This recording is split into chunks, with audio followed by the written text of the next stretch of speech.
الحمدللہ وحدہ والصلاة والسلام علی من لا نبی بعدہ اما بعد فاعوذ باللہ من الشیطان الرجیم بسم اللہ الرحمن الرحیم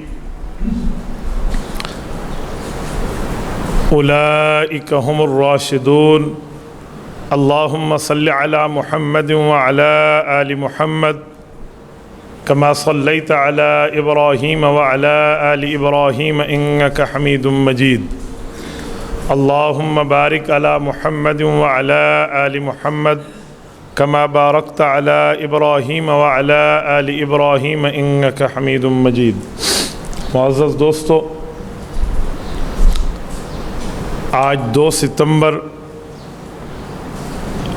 2022 بروز جمعۃ المبارک ہے، اور اس سفر کے مہینے میں سن 42 ہجری کو حضرت عثمان بن طلحہ الشیبی رضی اللہ تعالیٰ عنہ کا انتقال ہے، اور میں انہی کے تعارف کے سلسلے میں چند معروضات آپ کی خدمت میں پیش کر رہا ہوں۔ رسالت مآب علیہ السلام نے جب اعلان نبوت فرمایا تو مکہ مکرمہ کے سرداروں نے حضور پاک علیہ السلام کی مخالفت فرمائی۔ جب کسی قوم کے سردار مخالفت کر دیں تو قوم کے عام لوگ تو ان کے پیچھے ہی چلتے ہیں، اس لیے باقی سارے لوگ حضور پاک علیہ السلام کے مخالف ہوتے چلے گئے، لیکن جو جتنا قریب آیا اور اس نے دیکھا تو وہ اتنا ہی قریب ہوتا چلا گیا کہ جو بتایا جاتا تھا، سنایا جاتا تھا، تو وہ چیزیں تو حضور پاک صلی اللہ علیہ وسلم میں نہیں تھی، یہاں تو اخلاق ہی اخلاق کا وصف تھا، تو اس لیے وہ لوگ معاملہ چھوڑ دیتے۔ انہی لوگوں میں ایک شخص کا نام عثمان بن طلحہ ہے۔ یہ کون ہے اور ان کا اتنا بڑا نام اور اتنا مقام کیوں ہے، ذرا اس پر توجہ رکھیں۔ حضور پاک صلی اللہ علیہ وآلہ وسلم کے چھٹے دادا حضرت قصی ہیں۔ قصی کے 2 بیٹے ہیں، ایک عبد الدار ہے، ایک عبد مناف ہے۔ عبد الدار کے نسل سے عثمان بن طلحہ ہے، اور قصی کے دوسرے بیٹے عبد مناف کی نسل سے رسالت مآب علیہ السلام کی لڑی ہے۔ یہ یوں چلے ہیں، یعنی ایک خاندان ہے۔ اعلان نبوت کے بعد جب جھوٹے بتوں پر حضور پاک صلی اللہ علیہ وسلم کا رد تھا کہ یہ خدا نہیں ہے، تو عثمان بن طلحہ بھی حضور پاک کے مخالفین میں ایک مخالف تھا، اور مکہ مکرمہ میں اس کا عہدہ یہ تھا کہ یہ خانہ کعبہ کا چابی بردار تھا۔ خانہ کعبہ کے دروازے کو کھولا جاتا ہفتے میں 2 دن، پیر والے دن اور جمعرات والے دن، تو لوگ اندر جا کر بتوں کی عبادت کرتے کہ اندر 360 بت لگے ہوئے تھے، اور ان بتوں میں انبیاء کرام کی تصویریں شامل تھیں، حضرت ابراہیم علیہ السلام، حضرت موسیٰ علیہ السلام، اتنے بڑے جلیل القدر پیغمبروں کی تصویریں تھیں۔ حضرت عثمان جو تھے اسلام لانے سے پہلے حضور پاک کے مخالف ہیں۔ رسالت مآب علیہ السلام نے اندر جانا چاہا خانہ کعبہ میں عبادت کی نیت سے، تو اس نے روک دیا اور انہیں رکاوٹیں ڈالیں۔ حضور پاک صلی اللہ علیہ وسلم نے فرمایا کہ عثمان، ایک وقت یہ بھی ہوگا کہ تو یہ چابیاں اٹھا کر میرے سامنے یوں لائے گا، آج مجھے روک رہے ہو۔ میں نے کہا یہ وقت نہیں آئے گا، اگر یہ وقت آیا نا تو ہماری قوم کی بربادی کا دن ہوگا، قریش ذلیل ہو جائیں گے اس دن۔ حضور پاک علیہ السلام نے فرمایا نہیں، قریش کو اللہ اس دن عزت دے گا اور یہ وقت آئے گا۔ عثمان کہتے ہیں ٹھیک ہے، میری مذہبی مخالفت تھی حضور پاک سے، لیکن میں ان کے عادات شریفانہ اور اخلاق کریمانہ سے واقف تھا کہ جو بات کرتے ہیں جھوٹی نہیں کرتے۔ بس میں مخالفت تھی ہمارے سرداروں کی، باقیوں کی تو ہماری بھی مخالفت تھی، لیکن اس مسئلے پر میں دلی طور پہ پریشان ہو گیا کہ اس طرح اتنے فل کانفیڈنس میں اور اتنے اعتماد میں یوں جملہ کہنا، یہ وقت ہمارے اوپر آ نہ جائے۔ کہتے ہیں بس یہ میں ہر وقت سوچتا رہا اور اپنے دل و دماغ میں یہ رکھے رہا۔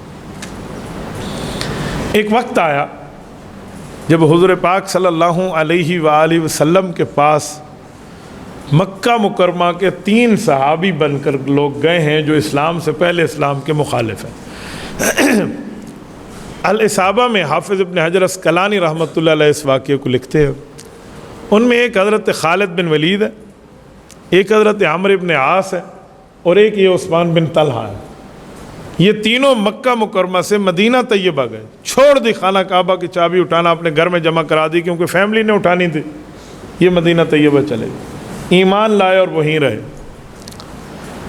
ایک عرصے کے بعد رب کریم نے مکہ مکرمہ کی فتح کا فیصلہ فرمایا تو اللہ کے رسول مدینہ طیبہ سے چلے اور مکہ مکرمہ فتح ہوا. کوئی سر پہ اوجر ڈالنے والا ہے, کوئی پتھر مارنے والا ہے, کوئی دھکے دینے والا ہے, کوئی غلط کہنے والا ہے, جتنے ہیں وہ سارے سامنے لائن میں ٹھہرے ہیں, اور آپ علیہ السلام نے سب کو معاف کیا, سب کو معافی دی. خانہ کعبہ میں جب عبادت کا وقت آیا نا تو حضور پاک صلی اللہ علیہ وسلم نے چابی منگوائی. تو عثمان اپنی اماں کے پاس گئے, اور ان کی والدہ اس وقت تک اسلام نہیں لائی تھی, سنامہ ان کی والدہ کا نام ہے. انہوں نے کہا بیٹا ملتی نہیں ہے, کہیں گھمی ہوئی ہے, کوئی ادھر ہوگی, کوئی ادھر ہوگی, کوئی فلاں جگہ ہوگی. ماں کے ساتھ مل کے انہوں نے بھی تلاش کروانا شروع کیا. شروع میں سمجھا کہ واقعی چابی گم گئی, لیکن چابی نہیں گمی تھی, نیت میں کچھ رد و بدل کے معاملات تھے. چابی دینا نہیں چاہتی تھی ان کی اماں کہ چابی دے دی تو ہمارے خاندان سے نکل جائے گی. تو جب دیکھا نا کہ اماں کچھ گڑبڑ کر رہی ہیں تو انہوں نے کہا اماں جان, حکم میرے پاک پیغمبر کا ہے, آپ لوگوں کی محبتیں اور احترام اور تعلق اپنی جگہ, سب سے پہلے میری محبت اپنے نبی سے. آپ چابی دیتی ہو یا میں اپنی تلوار سے چابی تلاش کروں؟ یہ اپنی اماں کے ساتھ ایک بات کی. تو چابی مل گئی, ملنی تھی. وہ چابی حضرت عثمان بن طلحہ لے کر آئے اور حضور پاک صلی اللہ علیہ وسلم کو یوں پیش کی جیسے آپ علیہ السلام نے پیشن گوئی فرمائی تھی. اور اسی طرح جب آپ علیہ السلام ان سے چابی لینے لگے تو حضور پاک صلی اللہ علیہ وسلم کلی اختیار رکھتے ہیں اس مسئلے میں, جس کو چابی دیں, جس کے پاس رکھیں. اب تو آپ علیہ السلام فاتح بھی ہیں اور امام الانبیاء تو ہیں ہی. اور مزے کی بات, اگر عبد الدار کے خاندان کی وجہ سے عثمان بن طلحہ کو چابی ملی ہے تو وہی عثمان بن طلحہ کے جو پردادا اور جد امجد عبد الدار ہیں, اسی کے بھائی عبد مناف ہے, اور وہ بھی قصی کی اولاد ہے, اور آپ علیہ السلام بھی انہی کی اولاد ہے. تو چابی رکھنے میں حرج نہیں تھا. اسی اسنا میں حضرت عباس کہنے لگے, حضور پاک علیہ السلام کے چچا, کہ اللہ کے رسول یہ چابی مجھے دے دیں, میں حاجیوں کو پانی بھی پلاتا ہوں, خدمت کرتا ہوں, خانہ کعبہ کی بھی خدمت کروں. حضرت علی المرتضیٰ کرنے لگے, یا رسول اللہ مجھے دے دیں, میں اس کی سنبھال کی کوشش کروں گا. بڑے صحابہ اور باقی حضرات سب نے گویا کسی نے دل میں یہ بات رکھی اور کسی نے زبان سے عرض کر کی تھی ہمیں دے دیں. حضرت عثمان چابی دیتے ہوئے یوں تھوڑے سے ہاتھ کپ کپا رہے تھے, دیتا تو ہوں لیکن ان کو نہ دیں, دل یہ کہہ رہا تھا. تو آخر ایک جملہ کہا کہ میں آپ کو امانت حوالے کر رہا ہوں, یہ اللہ کے گھر کی یہ کہہ کر حضور پاک کے ہاتھ میں رکھ دی. رسالت مآب علیہ السلام جب خانہ کعبہ کے اندر تشریف لے گئے نا, یہ جو قومیتوں کا بت ہے نا, یہ آپ علیہ السلام نے عملی طور پر مٹایا. جو لوگ کہتے ہیں یہ اونچے درجے کا ہے, یہ نیچے درجے کا ہے, یہ کمی ہے, یہ فلاں ہے, یہ اسلام اس کو ایکسیپٹ نہیں کرتا. اسلام کہتا ہے کسی اجمی کو عربی پر اور کسی کالے کو گورے پر اگر فضیلت ہے تو اسلام اور تقوی کی وجہ سے ہے, اس کے رنگ اور قومیت کی وجہ سے نہیں ہے. حضور پاک صلی اللہ علیہ وسلم نے کن کو ساتھ لیا؟ بڑے بڑے اجلہ صحابہ اور اہل بیت ہیں, لیکن خانہ کعبہ میں اندر اپنے ساتھ جو لے گئے, ایک حضرت بلال ہیں اور ایک اسامہ بن زید ہے. حضرت بلال بھی غلامی کی زندگی بسر کر چکے ہیں, اور اسامہ بن زید کے ابا تو زید ابن حارثہ مکہ میں غلام رہے ہیں. حضور پاک علیہ السلام نے ان کو اپنے ساتھ لیا اور کعبہ شریف کے دروازے سے اندر داخل ہوئے. اس موقع پہ باقیوں کو بھی لے جانا جرم نہیں تھا. بعد میں باقی صحابہ گئے, حضور پاک کے ساتھ گئے ہیں, حضرت علی گئے ہیں, باقی صحابہ گئے ہیں, لیکن جو پہلی عبادت کے لیے تھی نا تو ان کو لے کر گئے تاکہ ایک بات میں روز روشن کی طرح واضح کر پاؤں کہ یہ نہ سمجھو کہ اسلام کوئی غلامی اور آقا اور فلاں اس زندگی کو ایکسیپٹ کرتا ہے. اسلام کے ہاں تقوی, طہارت, للہیت, مذہب, ایمان ہے, باقی چیزیں نہیں ہیں. تو یہ لے کر گئے. جیسے یہ دو بندے حضور پاک کے ساتھ اندر داخل ہوئے تو اندر سے کنڈی بند کر دی گئی. یہ حکم پیغمبر سے ہی بند ہوئی ہوگی, ایسے نہیں ہے. تو یہ تین بندے اندر, حضرت اسامہ بن زید ہیں, حضرت بلال ہیں اور رسالت مآب علیہ السلام. روایات مختلف ہے کہ اندر اللہ کے رسول نے تکبیریں پڑھی, بعض روایات میں عبادت کی, اور بعض روایات میں کچھ وہاں دعائیں اور وظائف کیے, اور پھر اس کے بعد باہر تشریف لائے اور حضرت علی بھی آئے اور باقی بھی آئے، جن سے مل کر پوری تصاویر کو مٹایا اور خانہ کعبہ کے اندر سے بتوں سے پاکیزگی فرما دی۔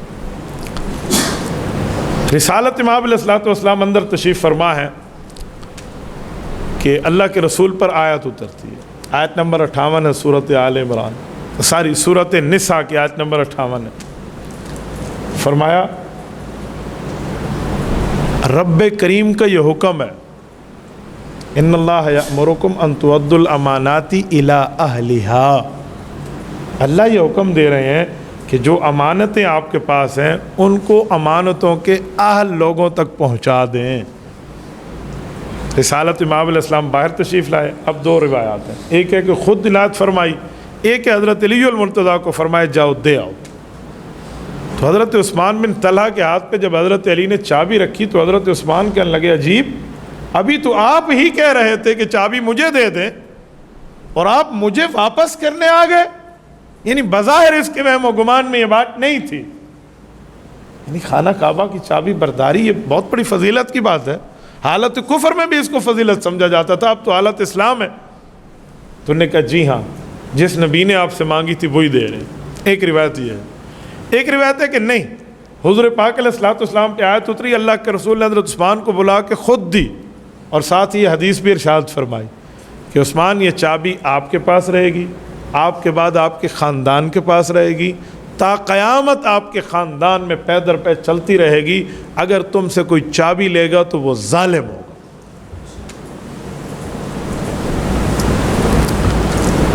یہ ہے خانہ کعبہ کی چابی برداری کی فضیلت حضرت عثمان بن طلحہ کی۔ خاندان مسلمان ہوا ہے مکمل، کیا والدہ اور کیا باقی لوگ، یہ وہ بندے۔ ان کے ایک چاچو ہیں، چاچو کا نام بھی عثمان آتا ہے، بعض روایات میں شیبہ آتا ہے۔ یہ کچھ ٹائم بعد، کوئی 10-15 دن کے وقفے کے بعد مسلمان ہوئے۔ ان کا ارادہ یہ تھا کہ یہ میں رسول اللہ صلی اللہ علیہ وسلم کا مقابلہ کروں اور نعوذ باللہ ان کی زندگی کو ختم کر دوں۔ کہتے ہیں جنگ حنین میں آپ علیہ السلام تشریف لے گئے تو یہ بھی ساتھ ہے، تو رسالت امام علیہ السلام پہ اللہ تعالیٰ نے بات کھولی، تو حضور پاک صلی اللہ علیہ وسلم نے ان کو بلایا اور ان کے سینے پہ ہاتھ مارا، کہا بھی اللہ کی طرف سے تمہیں ڈرنے کا وقت نہیں آیا؟ کتنے ہاتھ لگو تو میرے دل سے بغض پیغمبر نکل گیا، اور حضور پاک علیہ السلام کی محبت سما گئی۔ انہوں نے اس وقت وہاں پر کلمہ پڑھ لیا تھا۔ یہ چابی آج تک اسی خاندان کے پاس ہے، اب بھی ڈاکٹر صالح شیبی دامت برکاتہم جو ہیں، یہ چابی انہی کے پاس ہے۔ یہ خانہ کعبہ کو غسل جو اس بار ہوا ہے، میں مکہ مکرمہ میں تھا، یہ غالباً یہ کوئی 12-13 محرم اس سال کی بات ہے، تو وہی آیا ہے اور اس نے خانہ کعبہ کو کھولا ہے، اور اسی کی بنیاد پر پھر اندر ان کے سربراہ بھی جاتے ہیں اور ملک کے حکمران بھی جاتے ہیں۔ کسی میں یہ جرت نہیں ہے کہ اس سے چابی لے سکے، وہ امر پیغمبر ہو چکا ہے، وہ رسالت امام علیہ الصلوۃ والسلام کا اس پر فیصلہ ہو چکا ہے۔ اور اس میں ایک دو خوشخبریاں اور بھی ہیں کہ یہ خاندان قیامت تک باقی رہے گا، تبھی تو حضور نے فرمایا کہ تیرے خاندان کے پاس قیامت تک چابی رہے گی، یعنی یہ خاندان بھی سلامت رہے گا۔ حضرت شیخ العرب والعجم مولانا سید حسین احمد مدنی رحمہ اللہ مدینہ طیبہ میں سال ہا سال تک حدیث پاک کا درس دیا، مکہ مکرمہ تشریف لائے نا، تو یہ شیبی خاندان کے اس بزرگ کو ملے جن کے پاس چابی محفوظ ہے، اور اسے آ کر کہا کہ میں بھی سید ہوں، رسالت امام علیہ الصلوۃ والسلام کے خاندان مطہرہ سے ہوں، میں آپ سے ایک تو بات کرنے آیا ہوں، اگر آپ میری امانتیں سما سکیں۔ کہا کیا؟ کہا رب کریم نے حضور پاک صلی اللہ علیہ وسلم کی زبان سے ایک حدیث جاری فرمائی تھی، اور اللہ کے رسول نے فرمایا عصابتان من امتی احرزہم اللہ من النار، اصابت تغزو الہند و اصابت تکون مع عیسی ابن مریم علیہ السلام۔ کہ اللہ پاک نے غزوہ ہند والوں کی بھی مغفرت فرمانی ہے، اور حضرت عیسیٰ علیہ السلام کے ساتھ جو معاونین ہوں گے یا اس جہاد میں ساتھ شامل ہوں گے، ان لوگوں کو بھی اللہ نے جہنم سے پاک فرمانا ہے، یہ اللہ کا وعدہ ہے۔ انہوں نے کہا جی ہاں یہ حدیث ہے، ہم بھی جانتے ہیں۔ کہا میں چاہتا ہوں کہ میں حضرت عیسیٰ کے لشکر میں شامل ہو جاؤں، لیکن مجھے نہیں لگتا کہ میری عمر وہاں تک لمبی ہو سکے گی، یہ میں ایک تلوار لایا ہوں اور قرآن کریم کا نسخہ لایا ہوں، اور آپ کو امانت دینے آیا ہوں کہ آپ کے خاندان کو خوشخبری ہے، اس نے قیامت تک رہنا ہے۔ جیسے چابی آپ کی نسل در نسل چلتی ہے نا، ویسے یہ بھی ساتھ چلانا۔ اور حضرت عیسیٰ علیہ السلام کی جب آمد ہو تو حسین احمد مدنی کی طرف سے یہ تحفہ پیش کر دیں۔ اکابرین علماء دیوبند کو رب نے جو عشق رسول عطا فرمائے نا، اس کی دھرتی پر مثال نہیں ملتی۔ یہ عثمان بن طلحہ کا خاندان ہے، اور یہ چابی بردار اس طرح چلے ہیں۔ میں ایک بات آپ کی خدمت میں یہاں عرض کرتا ہوں، رسالت مآب علیہ الصلوۃ والسلام نے یہ چابی حضرت عثمان کو دی۔ یہاں پر کچھ لوگوں میں غلط فہمیاں پائی جاتی ہیں، جو میں نے رات کتب میں دیکھی ہیں، ہمارے لوگوں نے اور ہمارے کچھ صحافی بھائیوں نے بھی کالمز لکھے ہیں، اور اس میں لکھا کہ عثمان بن طلحہ اس وقت کلمہ پڑھ رہے تھے جب حضور نے چابی دی، تو انہوں نے کہا اچھا مجھ سے لی ہوئی مجھے دے دی، آؤ میں کلمہ پڑھ لیتا ہوں۔ تو انہوں نے کلمہ پڑھ لیا حضور کے اس اخلاق کو دیکھ کر۔ بات تو بہت اچھی ہے، لیکن حقیقت یہ نہیں ہے۔ حضرت عثمان بن طلحہ پہلے مسلمان ہو چکے تھے، اس سے 1 سال پہلے، اور یہ فتح مکہ ان کا پہلا غزوہ تھا، یہ حضور پاک صلی اللہ علیہ وسلم کے ساتھ مدینہ طیبہ سے تشریف لائے تھے۔ اگر آپ کی یہ بات مان لینا، واہ واہ تو لوگ کہیں گے جی ہاں حضور پاک نے واپس لوٹا دی، لیکن ساتھ ایک بات بھی آئے گی کہ ایک کافر، ایک مشرک کو اللہ کے رسول کعبہ شریف کا متولی بنا رہے ہیں، جس کو کلمہ بھی نصیب نہیں ہے، اور اس کے لیے آیت بھی اتر رہی ہے کہ انتو عدل الامانات الی اہلہا۔ یہ مشرک کعبہ کا متولی ہونے کا حال ہے؟ یہ کیسے ہو سکتا ہے؟ یہ بہت سے لوگ کہتے ہیں کہ حضور پاک نے چابی دی تو انہیں کلمہ پڑھ لے کہ جی واہ واہ، میں نے تو آپ کو داخل نہیں ہونے دیا تھا، اور آپ نے اپنی چابی، خانہ کعبہ کی چابی مجھے لوٹا کر میرے اوپر احسان کر دیا۔ حافظ ابن حجر اسقلانی رحمہ اللہ علیہ صحابہ میں اس واقعے کی تردید فرماتے ہیں یوں نہیں ہے، یوں ہے کہ یہ 1 سال پہلے حضرت خالد بن ولید اور حضرت عمرو بن عاص کے ساتھ مسلمان ہوئے تھے، اور رب کریم نے ان کو صحابیت کا مقام عطا فرمایا تھا، اور واپس تشریف لائے، خانہ کعبہ کی چابی انہیں اپنی ماں سے لی، اللہ کے رسول نے دوبارہ انہیں لوٹا دی۔ اور یہ بات حقیقت ہے کہ خانہ کعبہ میں بعد میں حکم آیا کوئی کافر داخل نہیں ہو سکتا، خانہ کعبہ میں کسی کافر کے دخول کی اجازت نہیں ہے، اور فسیحوا فی الارض 4 اشہر کہہ کر بعد میں نکال دیا گیا۔ پوری سورۃ توبہ کی ابتدائی آیات اس کے لیے اتری ہیں۔ تو یہ کیسے ہو سکتا ہے کہ ایک کافر کعبہ میں انٹری بھی نہ لے سکے اور اس کے بعد وہ کعبہ کی چابی کا مالک بھی بنے پھرے؟ یوں نہیں ہو سکتا۔ اس لیے بعض روایات لوگ بیان تو کر دیتے ہیں، لیکن یہ نہیں دیکھتے کہ اس روایت کو ثبوت کتنا ہے، یا اس کو مان لیا جائے تو اس سے اسلام کا فائدہ ہے یا نقصان ہے۔ باقی آیات کے ساتھ، دلائل کے ساتھ، مسائل کے ساتھ وہ ٹکرا تو نہیں رہی، اگر ٹکرا رہی ہو تو پھر اس کے ماننے کی کیا وجہ؟ تو میں نے اس لیے آپ کی خدمت میں غلط فہمی دور کی ہے کہ شاید آپ کے ذہن میں بھی اس طرح کی کوئی بات ہو کہ حضور نے چابی دی تو اس نے کلمہ پڑھ لیا۔ بھئی چابی کسی کافر کو دینی ہے کعبہ شریف کی؟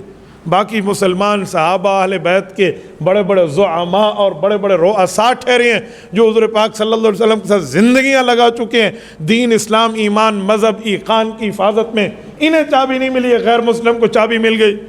ایسا نہیں ہو سکتا۔ تو ان کا اسلام، اگر ہم یہ بات مان لیں تو ان کا اسلام نعوذ باللہ 1 سال لیٹ ہو جائے گا۔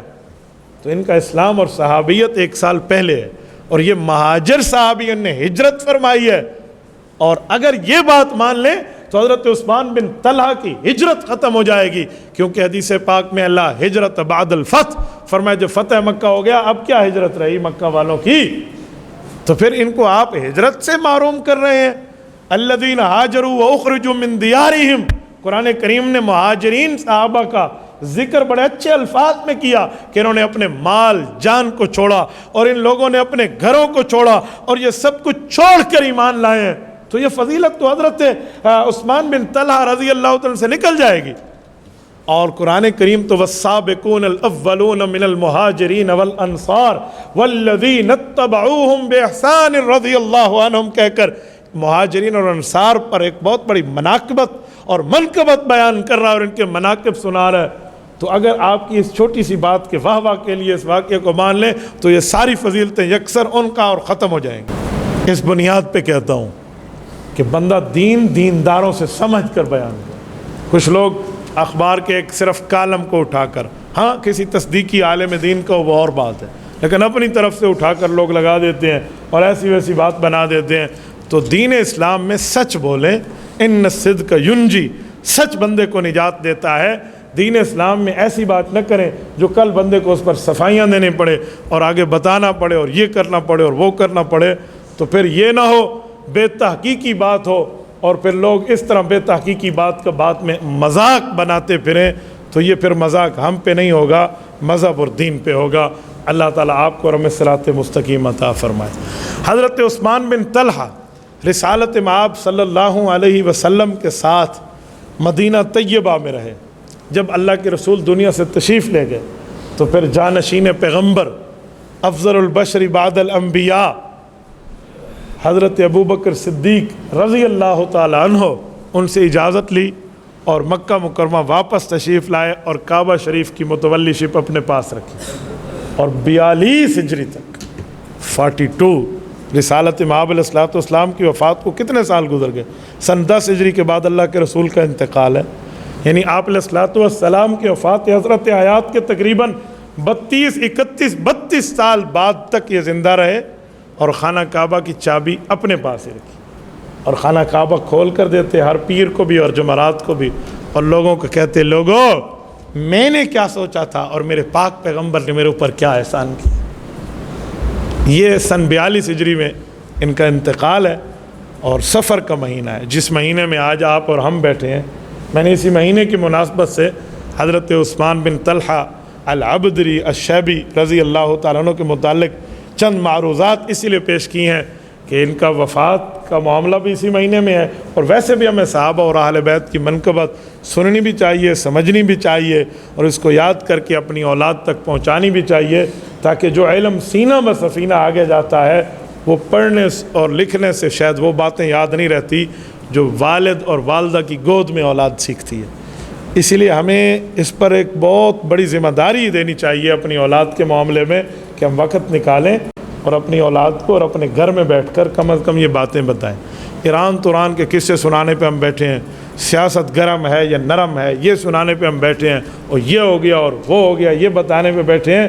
اپنے اسلام کے ہیروز کا تعارف کرائیں، اپنے اسلام کے مشہور شخصیات کا تعارف کرائیں، اور رسالت مآب علیہ الصلوۃ والسلام کی جماعت کا تعارف کرائیں، تاکہ ہماری نسلیں یہ سینہ بہ سفینہ لے کر آگے چلیں۔ آپ اور ہم ذرا غور کریں نا کہ ہمیں جو ابا اور اماں نے بچپن میں باتیں سنائی تھی وہ کسی پڑھی ہوئی کتاب سے زیادہ ہمیں ازبر ہے، اور ہمیں یاد ہے، تو ہمیں بھی حق بنتا ہے کہ ہم اپنی اولادوں کی اس طرح تربیت کریں، انہیں سمجھائیں، انہیں واقعات سنائیں، تو بہت اچھا ہوگا۔ کریں گے نا انشاءاللہ سارے ساتھی؟ جزاکم اللہ تعالی۔ اقول قولی ھذا واستغفر اللہ وآخر دعوانا ان الحمد للہ رب العالمین۔